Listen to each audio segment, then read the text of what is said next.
모든 말씀 우리 주 예수 그리스도의 이름으로 기도합니다. 아멘. 우리 다시 한번 인사하겠습니다. 샬롬. 주님의 평강이 또 이 아침에 저와 여러분과 함께 하길 주의 이름으로 소망합니다. 오늘은 사후세계는 반드시 존재한다. 사후세계는 반드시 존재한다라는 제목으로 하나님 말씀을 증거하도록 하겠습니다. 제가 중학교 2학년 때 일입니다. 체육 시간에 이제 친구하고 장난을 치다가 공에 제 턱을 맞았습니다.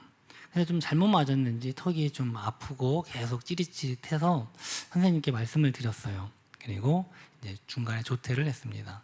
조퇴를 하고 이제 집으로 돌아가서 어머니께 말씀을 드리고 제가 턱이 아픕니다 얘기해서 같이 병원에 갔습니다.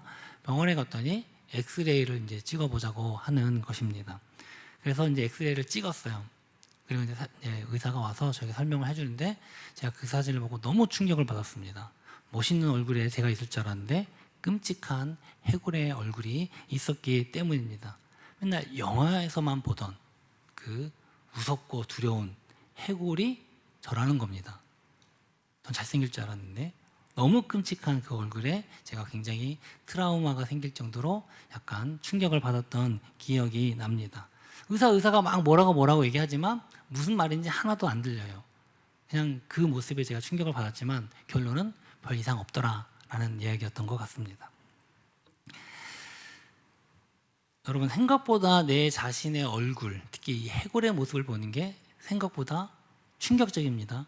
여러분 얼굴에 그 해골 모습을 보신 분 계십니까? 이 성형수술할 때 이거 찍을지 모르겠는데 없으십니까? 네, 저는 제 얼굴을 그 해골을 보면서 아, 저게 나의 50년, 100년, 200년 후의 모습인가? 라고 하면서 굉장히 충격을 받았습니다. 저는요, 안 죽는 줄 알았어요. 저는요, 또 딴 사람은 죽어서 해골된다고 할 때 저는 멋있는 얼굴일 줄 알았습니다. 그러나 그렇지 않다는 것입니다. 모든 사람은 다 죽고요. 모든 사람은 죽으면 다 뼈만 남고 그 뼈도 언젠간 없어지게 된다는 것입니다.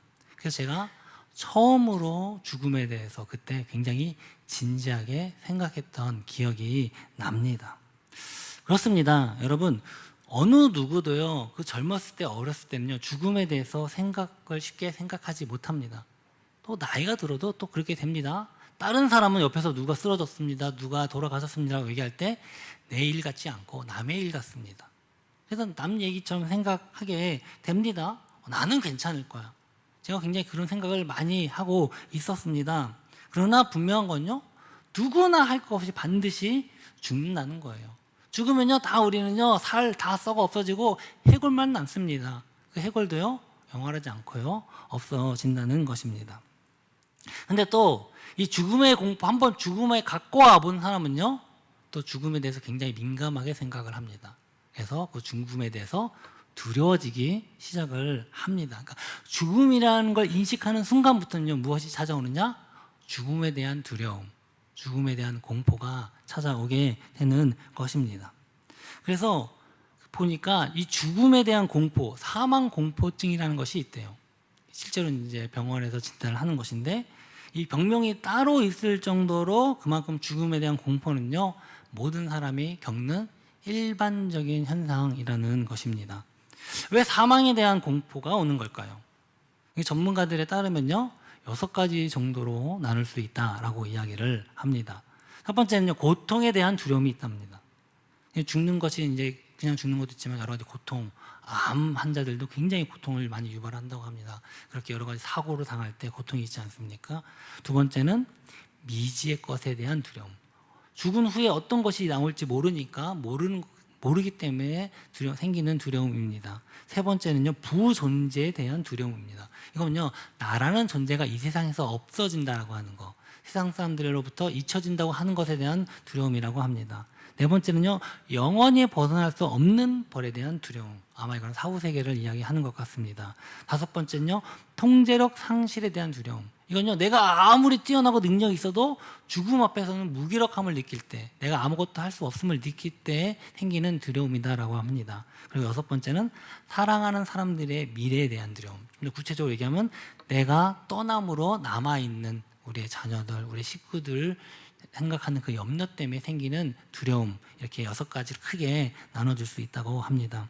이 중에서 가장 큰 요인은요, 바로 첫 번째와 두 번째예요. 그러니까 이 고통에 대한 두려움, 죽음을 맞이하면서 당하는 고통, 이건요 어느 누구라도 당하는 고통이에요. 그렇기 때문에 아마 이거는 이제 빼도 될 것 같고요. 너무나 당연한 거니까. 그 다음에 가장 두려워하는 것은 무엇이냐? 바로 이 미지에 대한 두려움이 아닐까 생각을 합니다. 그러니까 이 미지에 대한 건요, 죽음 이후에 어떤 건지 알 수가 없으니까 오는 두려움이에요. 사람은요, 알 수 없으면 두려움을 느낍니다.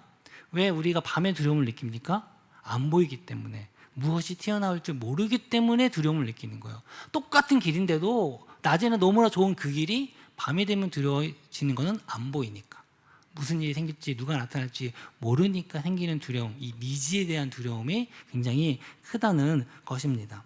아마 이건요, 신앙을 갖고 있지 않는 사람들이 느끼는 공포 중에 가장 큰 것이 아닐까 생각을 합니다. 그럼 만약에 신앙을 갖고 있는 사람이라면요, 이런 두려움보다는 아까 얘기했던 4번, 영원히 벗어날 수 없는 벌에 대한 두려움이지 않을까. 혹은 6번, 사랑하는 사람들의 미래에 대한 두려움. 야, 내가 떠났을 때 우리 남은 자녀들, 특히 그런 거 있잖아요. 어린 자녀를 두고 떠나는 그 부모님의 마음, 자기 죽는 게 걱정이 아니라 이 아이들을 어떻게 할까, 그런 걱정들도 많이 있을 수 있다는 것입니다. 그렇기 때문에 종교가 있는 거예요. 그렇기 때문에 신앙이 있는 것입니다. 이 죽음에 대한 두려움이 만약에 신앙을 가지고 있어도, 종교를 가지고 있어도 이 두려움이 있다면요, 그 종교는, 그 신앙은 의미가 없는 것입니다.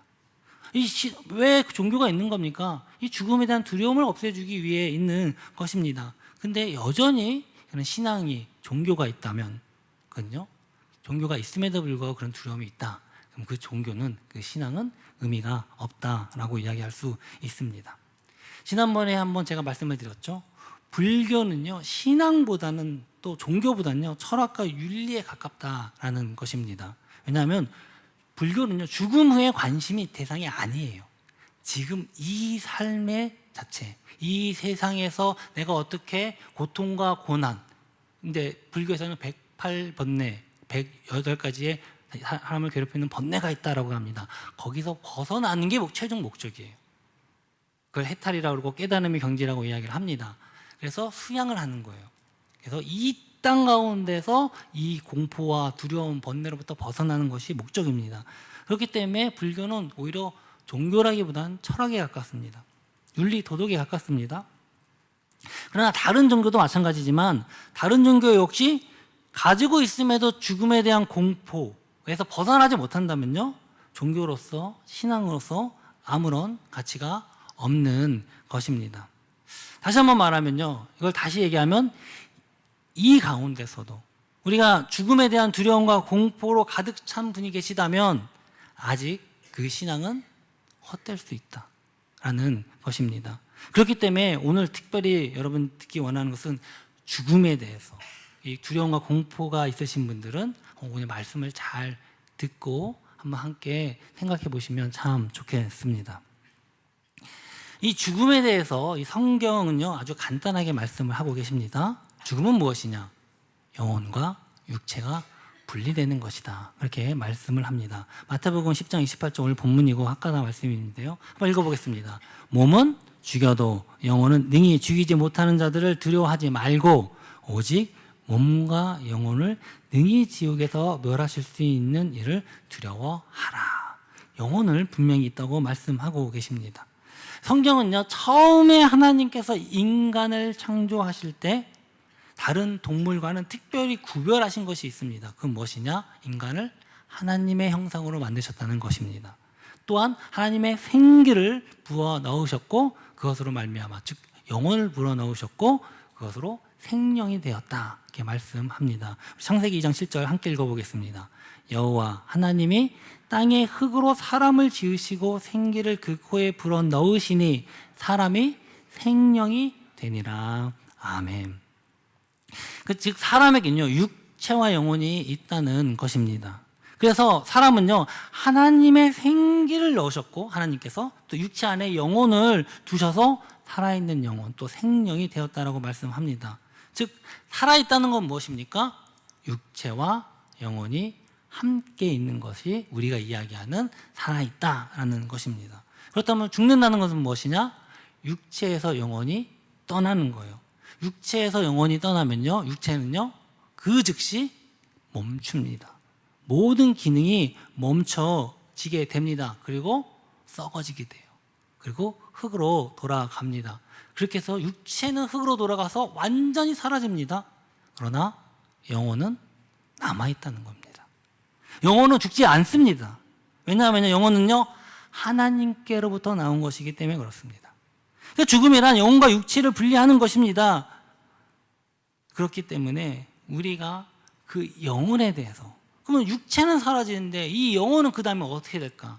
바로 이것이 모든 사람들의, 많은 사람들의 또 궁금증일 수 있다는 것입니다. 육체는 사라지는데 그 다음에 영혼은 어떻게 됩니까?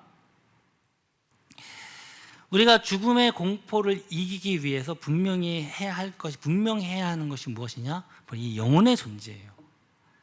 분명히 성경은요 영혼이 있다라고 말씀하고요, 더 나아가서 죽음 이후의 세계, 영혼의 세계, 이 죽음 이후의 세계가 분명, 다른 말로 하면 사후 세계가 있다, 또 다른 말로 하면 천국과 지옥이 있다라고 말씀하고 계십니다. 정말 신기하게도요 과거에 있는 대부분의 모든 문화와 문명은요 이 죽은 후에 사후의 세계를 믿었어요. 우리나라도 그랬고요.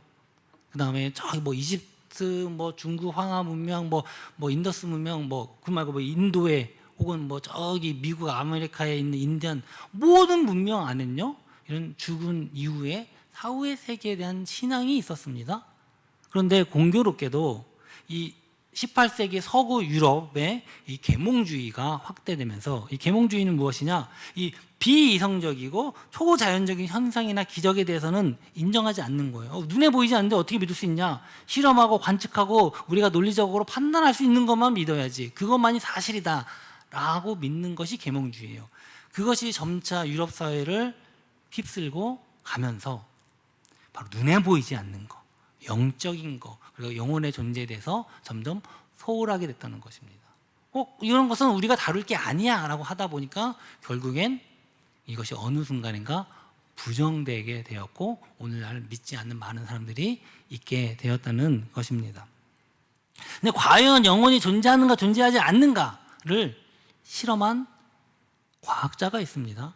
구체적으로는 의사였는데요, 1907년에 미국의 던컬 맥두걸이라는 의사가 있습니다. 이 의사가 사람이 죽기 직전에 한 가지 실험을 했습니다. 그건 무엇이냐? 아주 정밀한 저울을 준비를 하고요, 그 사람 죽기 임종 직전에 그 사람을 거기다 올려놓은 겁니다. 그리고 거기서 그 죽기 직전에 땀, 소변, 탄소, 질소, 온갖 것들을 다 계산했어요. 그리고 바로 죽은 후에 측정을 해서 죽기 직전과 죽은 다음에 측정을 했어요. 그랬더니 놀랍게도 체중에 변화가 있었다는 것입니다.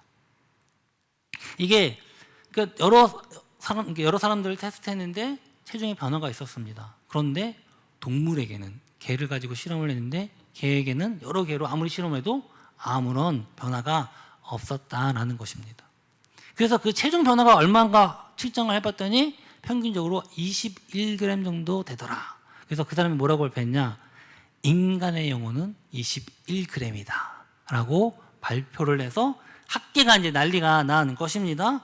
그래서 그야말로 난리가 났죠. 야, 진짜 영혼이 있냐? 영혼에 무게가 있다더라. 21g이라더라. 난리가 났습니다. 근데 또 어떤 사람들은 그걸 믿지 않는 사람들도 있었습니다. 야, 그게 말이 되냐? 그거 제대로 실험한 게 맞냐? 여러 가지 갑론을박이 굉장히 많았습니다. 재밌는 건 그 박사가 죽은 지 100년이 지났지만 지금도 그 논란이 계속되고 있다는 것입니다. 그리고 요즘 오히려 그 관심이 더 쏠리고 있다고 합니다. 그래서 이 영화가 21g이라는 영화로도 만들어졌습니다. 그리고 굉장히 많은 여러 가지 좀 흥미거리 혹은 오컬트, 영혼 이런 거 다루는 게 있어서 많이 이야기를 하고 있습니다. 사실 실험 결과에 대해서 많은 사람들이 의문을 제시하기는 합니다. 왜냐하면 그 실험은요, 실험한 사람이 6명 정도밖에 안 된대요. 사실 그 누구가 지금 임종 직전에 그 실험한다고 저울 갔다 와서 하면 누가 좋아하겠습니까? 아무도 좋아하지 않을 거예요. 그러니까 실험하기는 극히 힘듭니다. 가족들이 허락할 리가 없습니다. 그리고 또 성경적인 관점에서 보면 영혼은 물질이 아닙니다. 그 무게가 있다고 생각되는 것은 좀 어렵습니다. 제가 개인적으로 생각하기에도 그렇습니다. 그러나 또 모르죠. 가끔 성경을 보면 영적인 것이 어떤 영적인 현상이 실제적으로 우리 육체와 물질에 영향을 미치는 경우가 많이 있습니다. 그렇기 때문에 뭐 없다고 얘기할 수도 없긴 합니다. 그런데 정말 중요한 건 무엇이냐?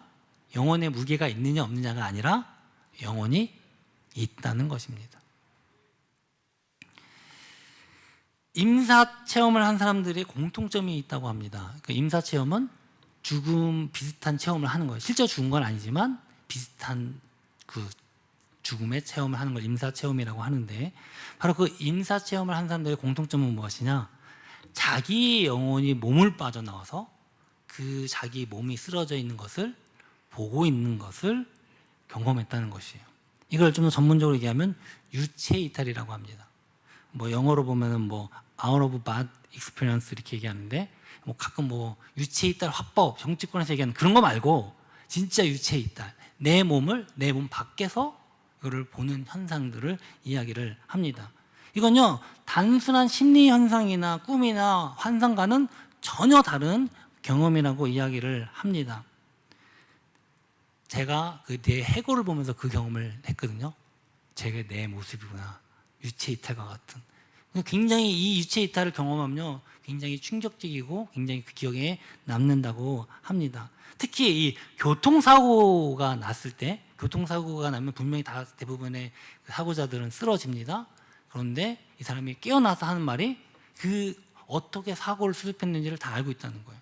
심지어는요 자기가 자기 뒤에서 자기 모습 쓰러져 있는 것을 본 사람들이 있었다. 상당히 그런 기록, 그런 증언들이 많다는 것입니다.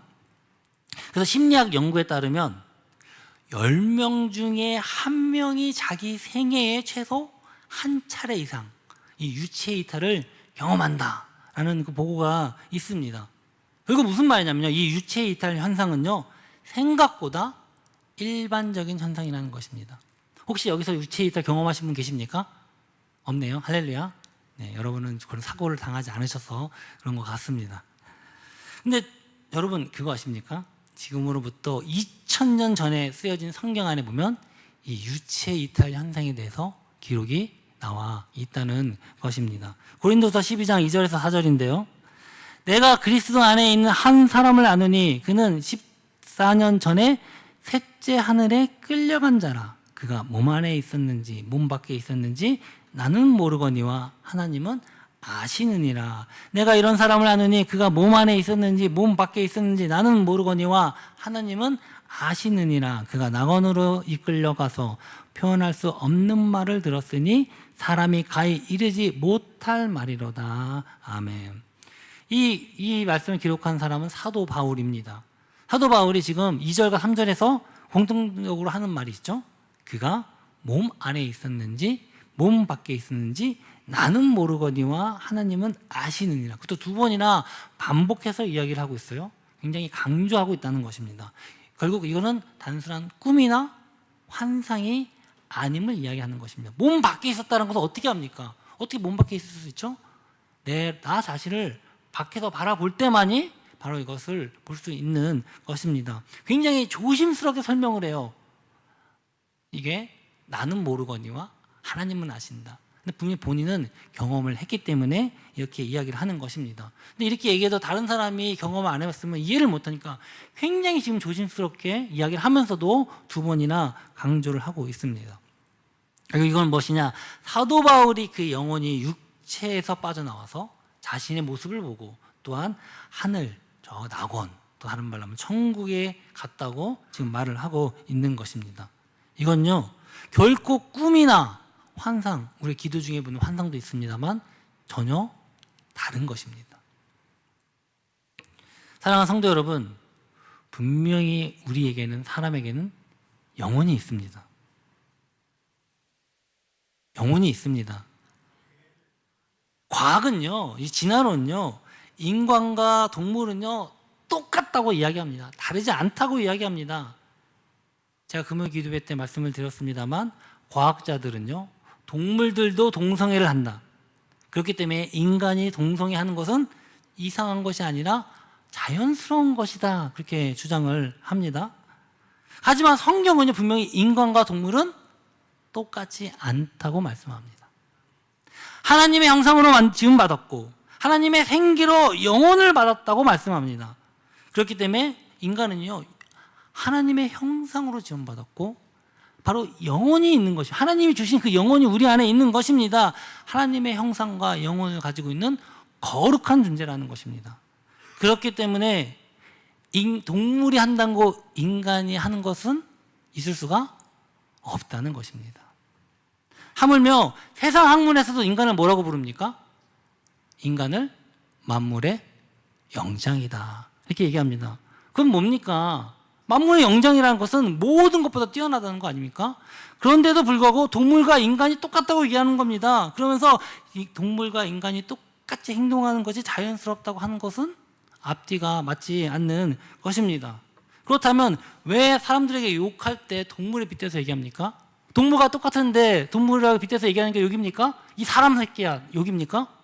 아니지 않습니까? 예, 죄송합니다. 제가 욕을 잘 못해요, 원래. 이게 왜 욕입니까? 사람이나 동물과 똑같으면 욕이 될 수가 없죠. 근데 왜 욕입니까? 왜 기분 나쁩니까? 사람은 동물이 아니기 때문에 그래요. 사람은 동물이 하는 행동을 하지 않기 때문에 그렇습니다. 근데도 그 기분 나빠해요. 동물과 똑같다고 얘기하면서 서로 모순된다는 것입니다. 사랑하는 성도 여러분, 인간은요, 동물과는 질적으로 영적으로 다른 존재입니다. 하나님의 형상으로 하나님께서 영혼 주시고 거룩하게 창조하셨기 때문에 그렇습니다. 할렐루야. 사람은요, 결코 동물과는 똑같지 않다는 것입니다. 성경은요, 분명히 우리에게 말씀합니다. 죽은 후에 끝이 아니다 라고 말씀하고 계십니다. 히브리서 9장 27절입니다. 한 번 죽는 것은 사람에게 정해진 것이요 그 후에는 심판이 있으리니 또한 영혼과 함께 부활하고 선한 자는 영생을, 악한 자는 심판을 받는다라고 말씀하고 계십니다. 선한 일을 행하는 자는 생명의 부활로, 악한 일을 행한 자는 심판의 부활로 나오리라. 아멘.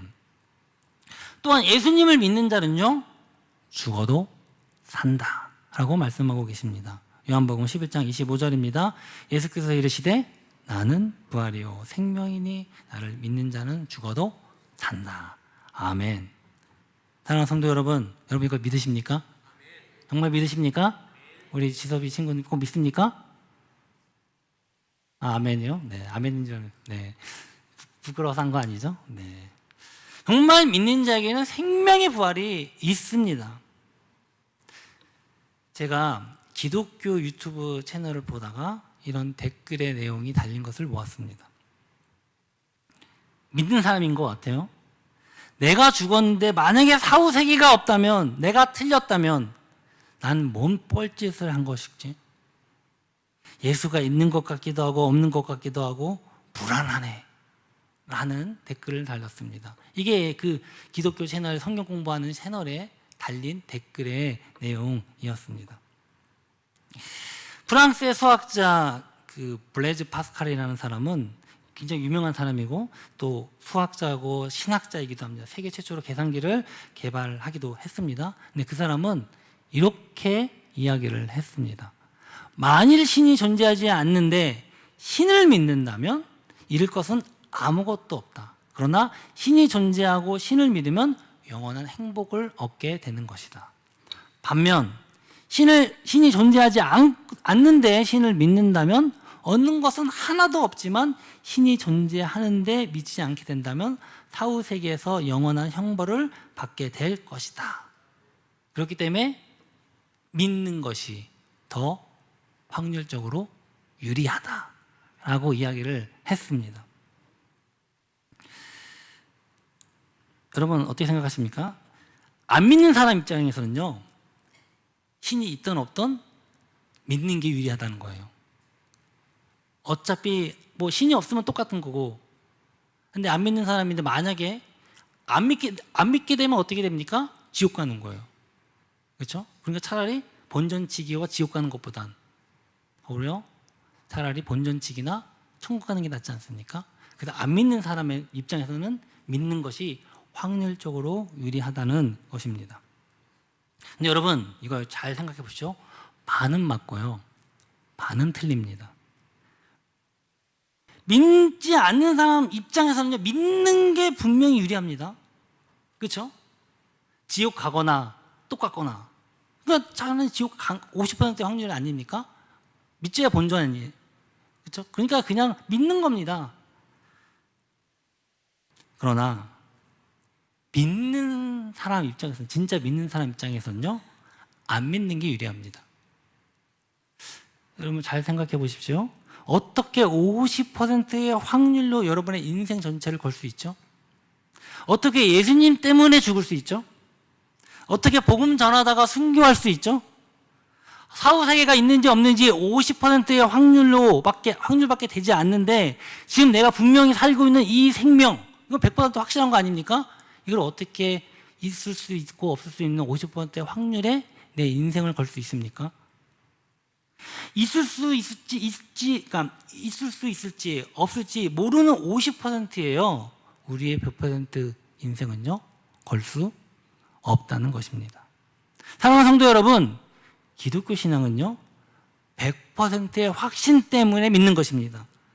100% 하나님께서 존재하시기 때문에 믿는 거예요. 천국과 지옥이라는 사후세계가 100% 있기 때문에 믿는 겁니다. 성경은요, 다음과 같이 말씀합니다. 히브리서 11장 35절 38절입니다.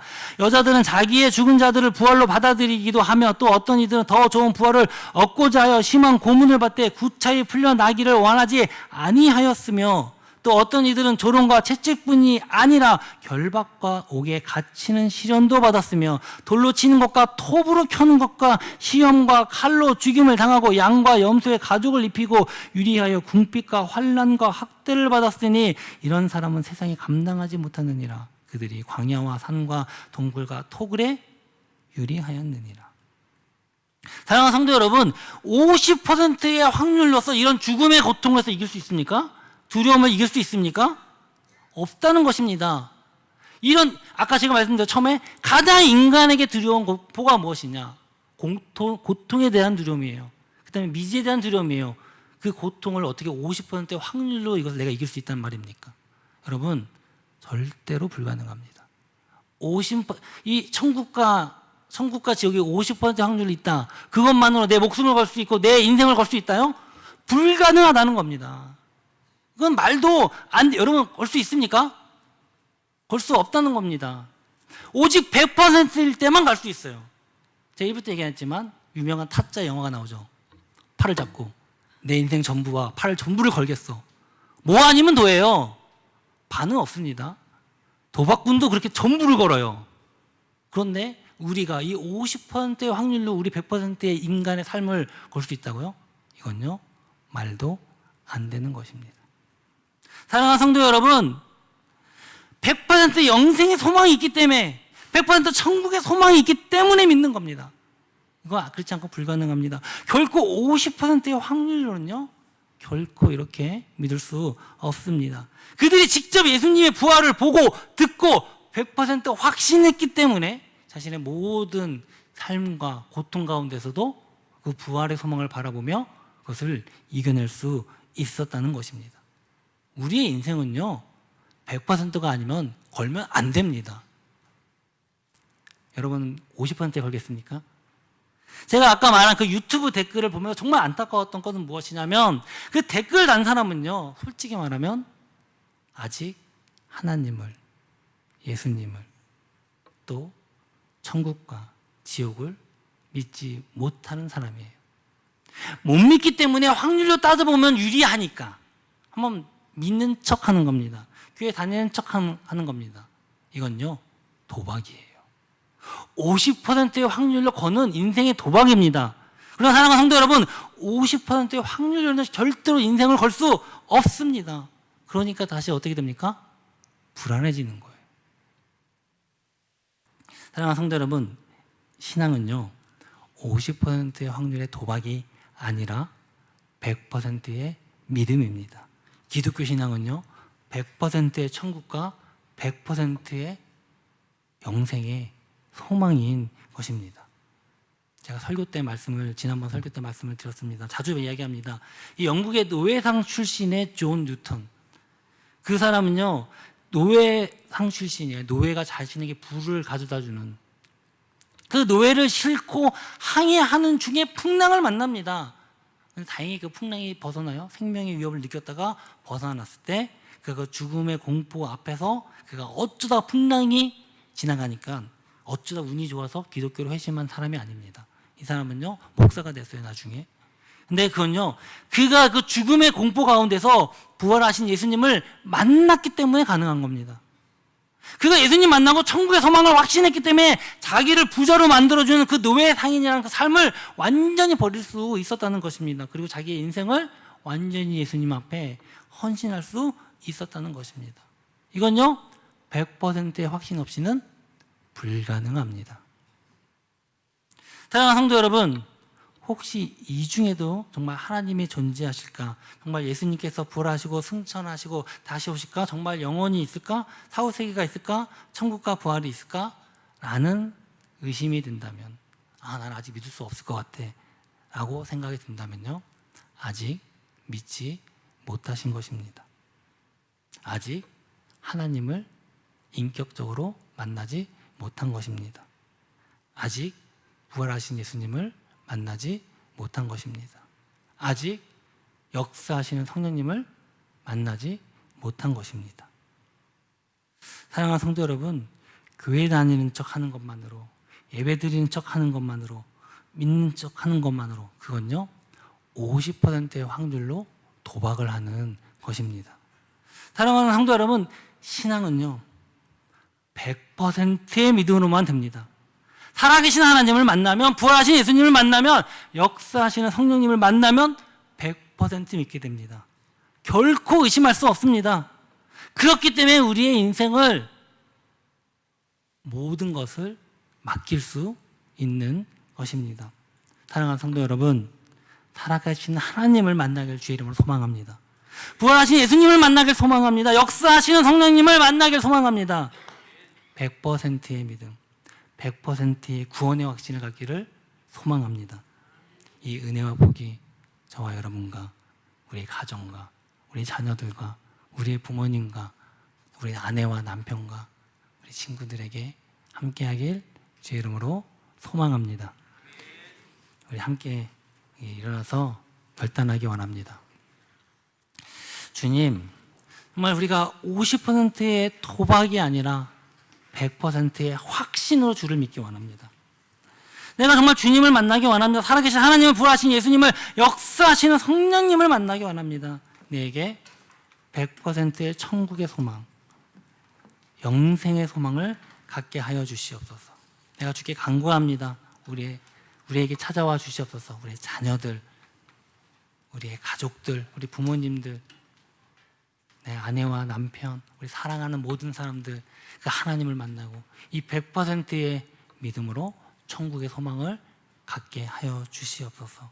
우리 이렇게 고백하면서 우리 찬송가 305장 나 같은 죄인 살리신, 아까 그 존 뉴턴 분이 작사하신 곡인데 오늘 좀 어노인팅이라는 다른 그 곡의 버전으로 함께 찬양하면서 우리 봉헌하겠습니다.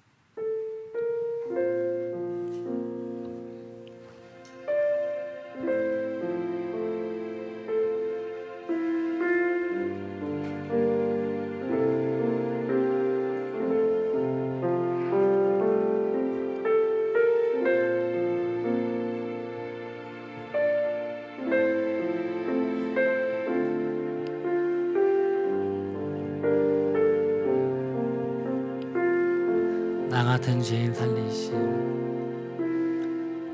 나 같은 죄인 살리심, 주님의 은혜 놀라워, 주의 놀라워,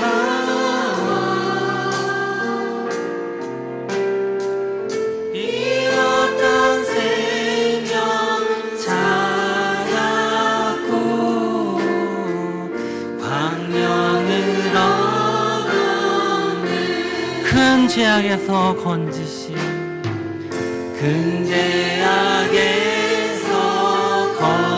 건지신 주의 놀라워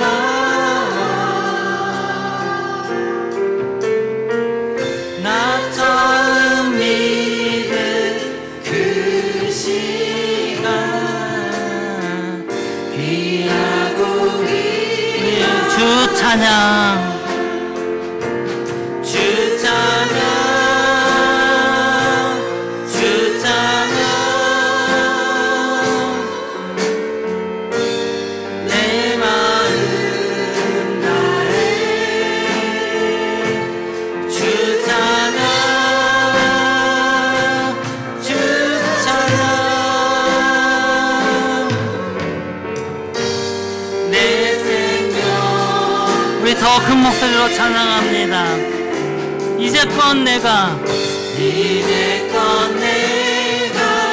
산 것도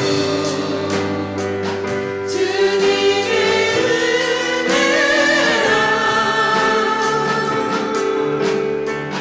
또 나를 장차 공양해 인도해 주 우리의 소망은 천국에 있습니다. 거기서 우리 영원히 거기서 우리 영원히 주님의 은혜로 해처럼 밝게 살면서 주 찬양하리라. 아멘. 주 찬양 주 찬양 주 찬양 내 마음 다해 주 찬양 주 찬양 내 생명 우리 다시 한번 고백합니다. 주 찬양 주 찬양 주 찬양 내 마음 다해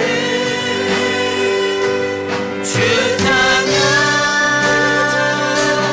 주 찬양 내 생명 다해 내 생명 다해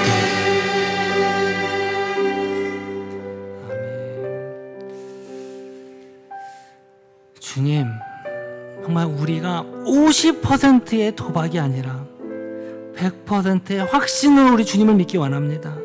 우리가 정말 주님을 만나기 원합니다. 살아계신 하나님을, 부활하신 예수님을, 역사하시는 성령님을 만나기 원합니다. 그 성령님을 만나고 나에게 100%의 천국의 소망을, 100%의 영생의 소망을 갖게 하여 주시옵소서. 내가 주님께 간구합니다. 내가 정말 아직도 주님에 대해서 믿음의 확신이 없다면 주님 나를 찾아와 주시옵소서. 나를 만나 주시옵소서. 또한 우리의 가족, 우리의 자녀들, 우리의 손주들, 내 아내와 남편, 우리의 부모님, 내 사랑하는 형제, 가족 주님 만나 주시옵소서. 그리고 그들로 100%의 믿음과 100%의 구원의 확신과 100%의 천국에 대한 소망을 가지고 살아가게 하여 주시옵소서. 아버지 하나님, 이것만이 우리가 살 길임을 고백합니다. 주님, 우리를 붙잡으시고 우리를 함께 하여 주시옵소서. 주님께서 반드시 구하는 자에게, 주님을 찾는 자에게 주님이 찾아오실 줄 믿습니다. 주님, 우리를 붙잡아 주시옵소서. 주님 감사합니다. 우리의 기도 주님이 들으시고 응답하실 줄 믿습니다. 내가 아직 주님에 대해서, 또 구원에 대해서 아직 확신이 없더라도 하나님 찾아와 주시고 무릎 꿇고 기도하며 나아가게 하여 주시옵소서. 주님 감사합니다. 이미 주님께서 우리에게 그 모든 것을 부어주시고 은혜를 부어주시고 부활하신 하나님을 모든 사람에게 보여주셨습니다. 그 증거를 우리가 믿기 원하오니 함께 하여 주시옵소서. 지금 주님 앞에 우리가 드리는 이 주님의 은혜가 너무나도 감사해요. 이 시간 우리가 예물을 드립니다. 11조 주정헌금, 감사헌금, 성경헌금, 구제헌금 이렇게 모든 드려준 예물 주님 아시죠? 우리의 마음 주님 기뻐 받아 주시옵소서. 또한 주 앞에 드리고 싶어서 드리지 못한 손길들이 있습니까? 그 손길들 주님께서 기억하시고 하나님께 더 큰 은혜와 복을 내려 주시옵소서. 더 감사함으로 더 하나님께 기쁜 마음으로 주 앞에 드리기 원하오니 그때 주님께 더 큰 은혜와 복을 내려 주시옵소서. 지금은 우리 주 예수 그리스도의 은혜와 하나님의 사랑과 성령의 교통하심이 살아계신 하나님을 만나고 부활하신 예수님을 만나고 역사하시는 성령님을 만나서 정말 우리가 천국과 또한 영생에 대한 100%의 확신으로 믿기를 소망하는 요새 예배하는 모든 성도들과 영성으로 참여하는 모든 이들 가운데 지금부터 영원히 함께 있을지어다. 아멘. 주님 감사합니다.